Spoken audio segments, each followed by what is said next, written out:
Assalamualaikum warahmatullahi wabarakatuh. Perkenalkan nama saya Muhammad Iqbal dengan NIM di 0224025. Jadi ini saya akan menjelaskan paper saya sebagai UAS dari mata kuliah Sistem Operasi yang berjudul Analisis Jaringan Sosial Pola Komunikasi dan Penolakan Keluarga Terhadap Mahasiswa dalam Hubungan Beda Agama. Bahkan untuk di latar belakang, jadi keberagaman agama di Indonesia itu merupakan relatif sosial yang tak terpisahkan dari kehidupan masyarakat dengan enam agama yang diakui secara resmi oleh negara. Interaksi antara umat beragama berlangsung dalam berbagai ranah kehidupan, termasuk pendidikan, pekerjaan, hingga hubungan antar asmara. Nah, di lingkungan perguruan tinggi, mahasiswa dari berbagai latar belakang keagamaan berkumpul dan berinteraksi insentif menciptakan ruang yang konduktif bagi terbentuknya hubungan antar individual lintas agama. Nah, hubungan romantis beda agama di kalangan mahasiswa merupakan fenomena yang terus berkembang namun berasal dari lingkungan keluarga. Penolakan keluarga terhadap hubungan semacam ini umumnya bersumber dari nilai-nilai agama, adat, dan norma sosial yang dipegang teguh. Dinamika penolakan tersebut tidak berdiri sendiri, melainkan muncul melalui pola komunikasi dan interaksi yang melibatkan berbagai anggota keluarga secara bersamaan. Dalam perspektif ilmu komputer, fenomena sosial seperti ini dapat dianalisis menggunakan pendekatan Social Network Analysis atau SNA. Nah, SNA adalah metodologi yang mempresentasikan hubungan antar aktor sebagai graf, di mana setiap individu diposisikan sebagai node dan relasi antar individu sebagai edge atau yang saling berhubungan. Berbeda dengan analisis statistik konvensional yang berfokus pada atribut individu, SNA justru menempatkan relasi sebagai unit analisis utama sehingga mampu mengungkap struktur tersembunyi dalam sebuah jaringan sosial. Nah, baik untuk rumusan masalah berdasarkan dari paper saya itu berdasarkan latar belakang yang dipaparkan, rumusan masalah dalam penelitian adalah sebagai berikut. Yang pertama adalah bagaimana struktur jaringan sosial yang terbentuk antar mahasiswa, pasangan, dan anggota keluarga dalam konteks hubungan beragama. Terus yang kedua, siapa aktor kunci atau key aktor yang paling dominan dalam jaringan penolakan keluarga berdasarkan nilai centrality. Terus yang ketiga, bagaimana pola komunikasi antar anggota keluarga dalam menyebarkan sikap penolakan terhadap hubungan beda agama. Terus yang keempat, apakah terdapat klaster atau kelompok dalam jaringan yang mengecewakan pola dukungan maupun penolakan terhadap mahasiswa. Baik, tujuan dari penelitian ini sendiri kita ingin mencapai beberapa hal, diantaranya itu memetakan struktur jaringan sosial antar mahasiswa, pasangan, dan keluarga dalam hubungan beda agama secara visual dan matematis menggunakan GEPI. Jadi untuk analisisnya nanti itu kita menggunakan aplikasi GEPI. Terus yang kedua, mengidentifikasi aktor-aktor kunci yang memiliki pengaruh paling signifikan dalam jaringan berdasarkan pengukuran degree, bitwidth, dan closeness centrality. Terus yang ketiga, menganalisis pola penyebaran sikap penolakan antara anggota keluarga melalui pendekatan backtag network. Terus yang keempat, mendeteksi keberadaan cluster atau komunitas dalam jaringan yang mempresentasikan kelompok pendukung maupun penolak dalam dinamika hubungan beragama. Adapun manfaat dari penelitian ini itu diharapkan mampu memberikan kontribusi nyata dalam beberapa aspek. Yang pertama, manfaat akademis. Hasil penelitian ini diharapkan dapat mempercaya kajian social network analysis khususnya dalam memperluas penerapannya pada konteks konflik keluarga berbasis perbedaan agama. Terus yang kedua adalah manfaat praktis. Temuan penelitian ini dapat memberikan gambaran yang lebih terstruktur bagi mahasiswa yang menghadapi konflik serupa, khususnya dalam memahami dari mana sumber tekanan sosial berasal dan bagaimana pola penyebarannya.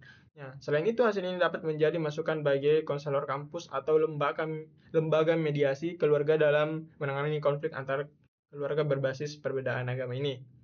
Terus yang ketiga adalah manfaat metodologis. Penelitian ini menjadi contoh penerapan SNA, Social Network Analysis, berbasis data simulasi yang dibangun oleh referensi ilmiah sekaligus menunjukkan bahwa perangkat lunak GP dapat digunakan secara efektif untuk menganalisis dinamika sosial yang kompleks dalam skala jaringan kecil hingga menengah. Dan pustaka, jadinya beberapa tinjauan pustaka dari pengertian SNA, widget network, teori graf dan jaringan sosial, terus yang tadi yang mengukur penggunaan aktor, community directory identifikasi cluster, visualisasi jaringan dengan GP, penelitian terdahulu. Terus Masuk ke metode penelitian jenis dan pendekatan penelitian. Nah, penelitian ini menerapkan pendekatan kuantitatif deskriptif, yaitu metode yang bertujuan menganalisis dan mendeskripsi fenomena sosial secara sistematis melalui parameter numerik. Pendekatan ini dipilih karena kemampuannya untuk mentransformasikan interaksi antar individu yang bersifat kualitatif menjadi data kuantitatif yang dapat diukur, dianalisis, dan divisualisasikan secara objektif. Terus rencana penelitian. Penelitian ini didesain menggunakan kerangka social network SNA yang berfokus pada pemodelan relasi antar entitas dalam bentuk graf bobot atau weighted graph. Setiap individu yang terlibat diposisikan sebagai node, sementara interaksi atau komunitas di antara mereka dipresentasikan sebagai edge yang memiliki nilai bobot. Terus yang ketiga adalah objek, subjek, dan unit analisis. Yang pertama adalah objek penelitian, fenomena pola komunikasi dan penolakan keluarga dalam konteks hubungan romantis beda agama di kalangan mahasiswa. Terus subjek penelitiannya adalah seluruh aktor yang dipresentasikan dalam jaringan simulasi terdiri dari mahasiswa, pasangan, orang tua, saudara kandung, dan anggota keluarga besar yang relevan. Terus yang ketiga adalah unit analisis. Tiga elemen dasar yang menjadi unit analisis utama dalam penelitian adalah ada node, simpul, itu representasi dari setiap individu yang terlibat dalam jaringan sosial. Terus yang kedua edge atau relasi, garis yang penghubung yang menunjukkan adanya interaksi atau komunikasi antar node. Terus ketiga adalah weight atau bobot, nilai numerik yang mencerminkan intensitas atau frekuensi komunikasi antar dua node. Terus kontribusi data simulasi mengingat sensitivitas topik dan pertimbangan privasi penelitian ini menggunakan data simulasi yang dikontribusi secara sistematis berdasarkan pola-pola yang ditemukan dalam literatur ilmiah terkait konflik keluarga dan hubungan beragama. Nah, lalu penelitiannya adalah tahap pertama adalah persiapan, terus yang kedua adalah tahap konstruksi data, tahap ketiga pemrosesan, tahap keempat analisis, tahap kelima visualisasi, dan tahap keenam adalah intervensi dan penelitian kesimpulan. Nah, ini adalah bab hasil dari pembahasan. Nah, jadi saya sudah analisis dari aplikasi GIP-nya langsung. Jadi ini adalah beberapa nilai dari hasil analisis antara perbedaan agama. Jadi ini adalah bentuk hubungan dari sebuah antara keluarga, teman, dan yang menjalin hubungan itu sendiri. Nah, itu sini ada data-datanya dari degree-nya, stand-nya, terus hub-nya, dan lain sebagainya. Jadi untuk gambaran umum jaringan adalah penelitian ini menggunakan data simulasi yang terdiri dari 13 node aktor dan 20 hubungan komunikasi atau edge. Setiap node mempresentasikan individu yang terlibat dalam dinamika hubungan beda agama, sedangkan edge menunjukkan hubungan komunikasi antar individu dengan bobot tertentu. Nilai density sebesar 0,33% menunjukkan bahwa sekitar 33,3% hubungan yang mungkin terjadi dalam jaringan benar-benar terbentuk. Hal ini menunjukkan jaringan memiliki tingkat keterhubungan yang cukup baik namun belum sepenuhnya padat.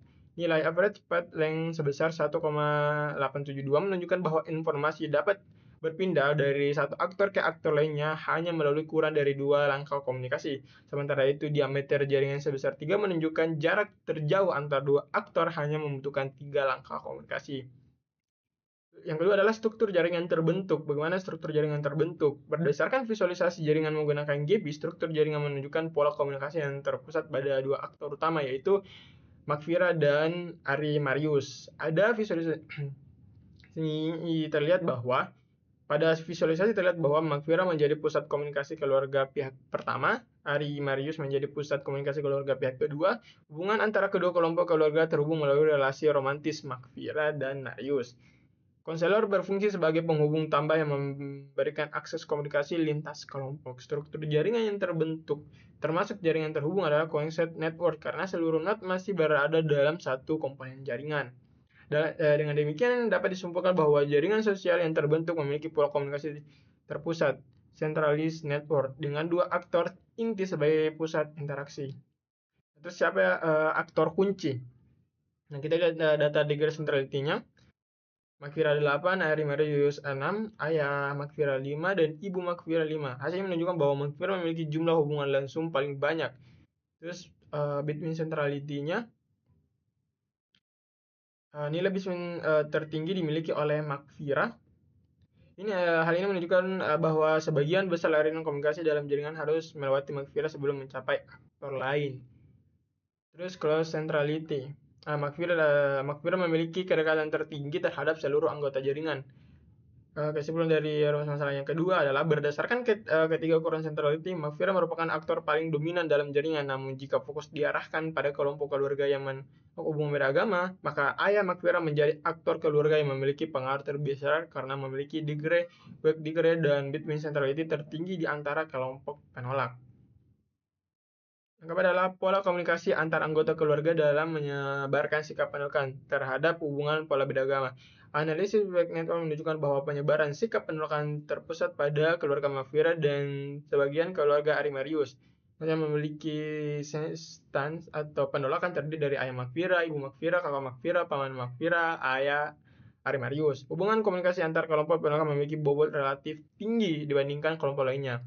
Temuan ini menunjukkan bahwa penolakan keluarga tidak berasal dari satu individu saja, melainkan terbentuk melalui komunikasi insentif antar anggota keluarga yang memiliki pandangan serupa. Ayah Makfira berperan sebagai sumber pengaruh utama dalam penyebaran sikap penolakan karena memiliki nilai between tertinggi di antara kelompok penolak. Dengan demikian, pola penyebaran penolakan berlangsung melalui komunikasi yang terkonsentrasi pada figur orang tua dan kemudian diteruskan kepada anggota keluarga lainnya.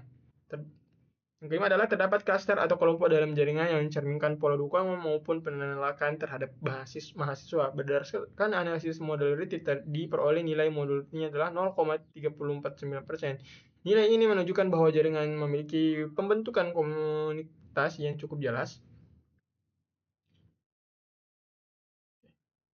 Analisis komunitas ini menunjukkan adanya kelompok-kelompok sosial terbentuk berdasarkan kesamaan sikap terhadap hubungan beda agama. Kasus keluarga Makfira cenderung menunjukkan pola penolakan yang kuat, sedangkan kelompok teman dan konselor menunjukkan pola dukungan terhadap pasangan.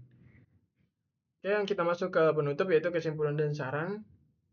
Berdasarkan hasil analisis jaringan sosial menggunakan metode social network SNA dengan bantuan perangkat lunak GP dapat diperoleh beberapa kesimpulan sebagai berikut. Yang pertama adalah struktur jaringan sosial terbentuk dalam penelitian ini menunjukkan pola jaringan terpusat pada dua aktor utama yaitu Makfira dan Arimelius.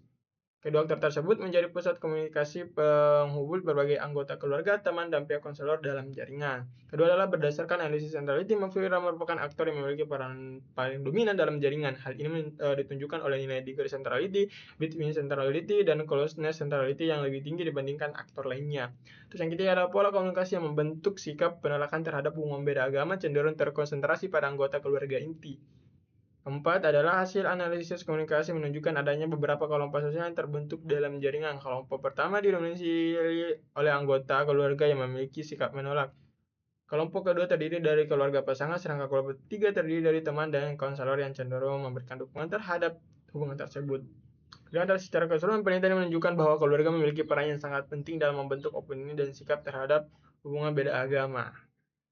Sudah ada saran, berdasarkan penelitian yang dilakukan terdapat beberapa saran yang dapat diberikan sebagai berikut. Yang pertama adalah penelitian selanjutnya disarankan menggunakan data yang lebih besar dan lebih kompleks sehingga dapat menghasilkan jaringan yang lebih referensi terhadap kondisi nyata di masyarakat. Padahal penelitian berikutnya dapat memberikan variabel lain seperti angka tingkat pendidikan, usia, dan latar belakang budaya maupun faktor ekonomi untuk melihat pengaruh terhadap pembentukan sikap dalam jaringan sosial.